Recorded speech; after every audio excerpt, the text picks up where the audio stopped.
लेखा बदमाश के मुँह आदि खेसरिया घास के।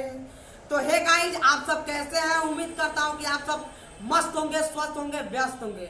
तो गाइज, इसी ट्रैक पे लिख के ला जाऊं आप सबके लिए फुल और फ्री होली सॉन्ग।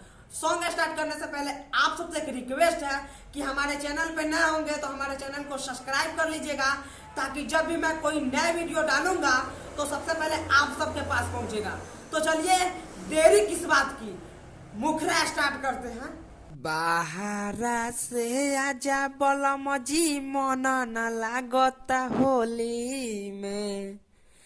अरे बाहरा से आजा बलम जी, मन न लागता होली में। अरे एहू में डली ह ओहू में डली ह, राजा जी रंगावा चोली में। अरे एहू में डली ह ओहू में डली ह, राजा जी रंगावा चोली में। बहेला सन सन फगुनी बयरिया, दर्द उठेला ढोरी में। अरे एहू में डली ह ओहू में डली ह, राजा जी रंगावा चोली में। अरे एहू में डली ह ओहू में डली ह, राजा जी रंगावा चोली में। तो दोस्तों, मुखरा कैसा लगा आप लोग कमेंट करके जरूर बताइएगा। तो चलिए इसका अंतरा बताते हैं। कौन दिक्कत बा नहीं जाने लहो, अपना धनिया के बात नहीं माने लहो। कौन दिक्कत बा नहीं जाने लहो, अपना धनिया के बात नहीं माने लहो। लागत रूसल बार तू हमसे, मजा न मिलता बोली में। अरे एहू में डली ह ओहू में डली ह, राजा जी रंगावा चोली में।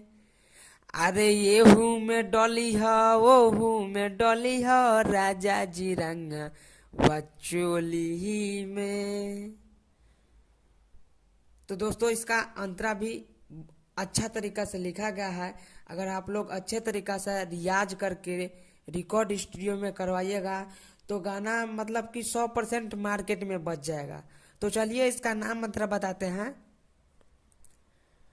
जदि होली में घरे नहीं अइब तू हो, शंभु समर बड़ी पछतइब तू हो।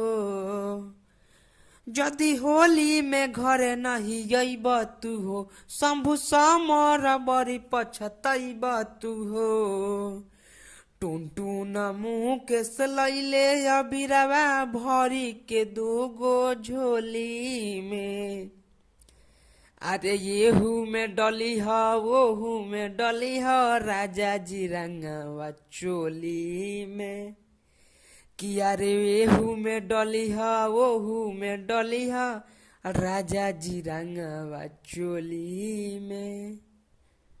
तो दोस्तों, हमारा लिखा हुआ गाना आप लोगों का कैसा लगा, प्लीज कमेंट, और वीडियो अच्छा लगे तो लाइक कर दीजिएगा, क्योंकि मेहनत का फल होता है लाइक। अगर आप चैनल पे नए होंगे तो हमारे चैनल को सब्सक्राइब कर लीजिएगा। तो फिर कल सुबह मिलते हैं किसी नेक्स्ट वीडियो में, तब तक के लिए बाय।